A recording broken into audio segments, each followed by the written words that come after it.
Hello friends, मी भाग्यश्री आणि Bhagyashree kitchen in मराठीमध्ये आपल्या सर्वांचे मनापासून स्वागत आहे। तर आज पुन्हा एकदा मी भन्नाट अशी रेसिपी घेऊन आलेली आहे। तर आजच्या रेसिपीमध्ये हे खस्ता गव्हाच्या पिठाचे बिस्किट कसे बनवायचे हे आपण पाहणार आहोत। खूप सोपी पद्धत आहे आणि अगदी मार्केटपेक्षाही याला टेस्ट भारी येईल असं मी म्हणू शकते। आणि इथे मी तोडून दाखवलेला आहे, पाहू शकता किती सहज तुटलेला आहे। चला तर मग जास्त वेळ न करता व्हिडिओला सुरुवात करूयात। तर एका प्लेटमध्ये मी 2 वाटी गव्हाचं पीठ घेतलेलं आहे। तुम्ही मेजरमेंट करण्यासाठी तुमच्या आवडीनुसार काहीही घेऊ शकता। तर त्याच वाटीने इथे मी अर्धा वाटी डेसिकेटेड कोकोनट घेतलेला आहे। तुमच्याकडे जर नसेल तर तुम्ही सुकं खोबरं मिक्सरला बारीक करून घेऊ शकता। त्याच्यानंतर अर्धी वाटी इथे मी रवा घेतलेला आहे। रवा देखील मी बारीक घेतलेला आहे, जर जाड असेल तर मिक्सरला फिरवून घ्यायचा। आणि त्याच्यानंतर इथे मी अर्धी वाटी साखर घेतलेली आहे आणि अर्ध्या चम्मचला थोडासा कमी इथे मी खायचा सोडा घेतलेला आहे। इथे पिठी साखर देखील घेऊ शकता, पण ह्या साखरेची चव खूपच भन्नाट लागते, त्याच्यामुळे मी इथे साखरच घेतलेली आहे। आणि हे पूर्ण व्यवस्थित मिक्स करून घ्यायचं आहे।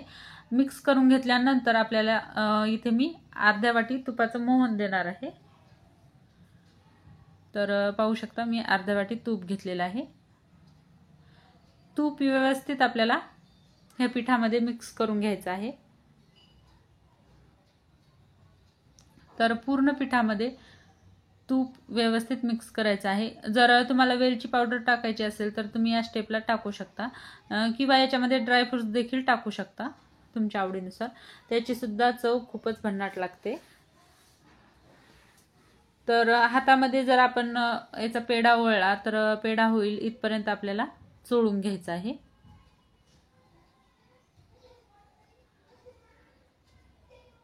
तर इथे पाहू शकता एकदम घट्टसर असा गोळा तयार होत आहे, म्हणजे आपलं मोहन व्यवस्थित आलेलं आहे। आता काय करायचंय, थोडं थोडं पाणी घालून याचा आपल्याला डो तयार करायचा आहे। तुम्ही पाण्याऐवजी दूध देखील घालू शकता।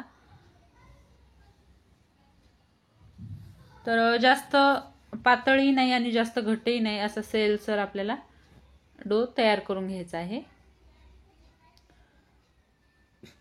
परत मी याला व्यवस्थित एकदा मिक्स करणार आहे आणि 5 ते 10 मिनिट याला आपण झाकण ठेवून असंच रेस्टसाठी ठेवूयात, कारण जे आपण साखर टाकली होती ती व्यवस्थित मेल्ट होते, त्याच्यामुळे आपल्याला इथे 5 मिनिट असंच रेस्टसाठी ठेवायचं आहे। तर पाहू शकता 5 मिनिट झालेले आहेत आणि आपला डो व्यवस्थित फुललेला आहे।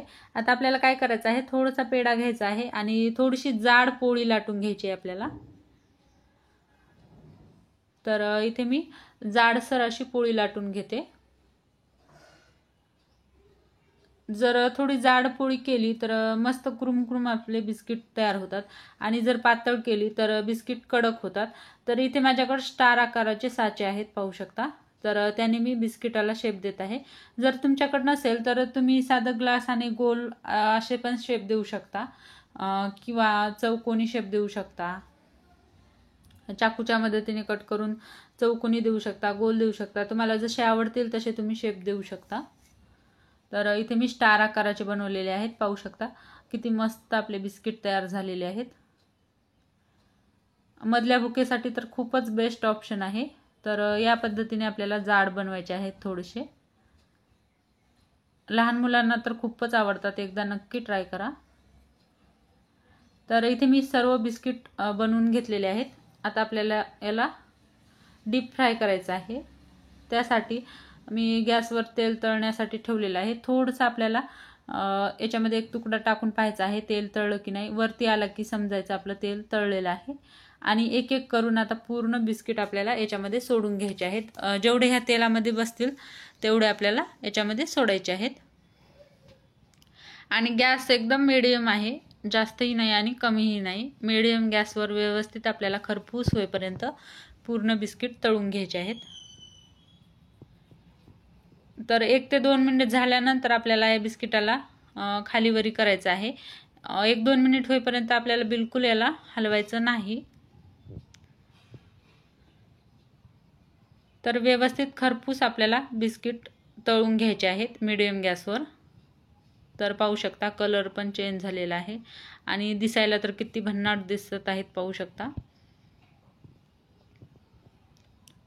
जर एकदा जर तुम्ही लहान मुलांना बनवून दिले तर ते बार-बारदा बनवायला सांगतील, इतके यम्मी हे बिस्किट तयार होतात। तर असेच मी बाकीचे सुद्धा तळून घेते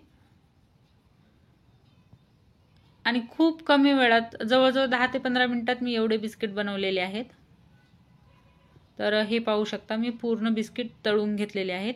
दिसायला पण पाहू शकता किती मस्त दिसत आहेत। तर एक मी इथे तोडून दाखवते। इथे पाहू शकता एकदम आपला हा बिस्किट आहे तो सहज तुटला जातो, पाहू शकता एकदम खस्ता आपले बिस्किट झालेले आहेत। तर मग फ्रेंड्स, ही रेसिपी तुम्हाला कशी वाटली नक्की मला कमेंट करून कळवा। धन्यवाद।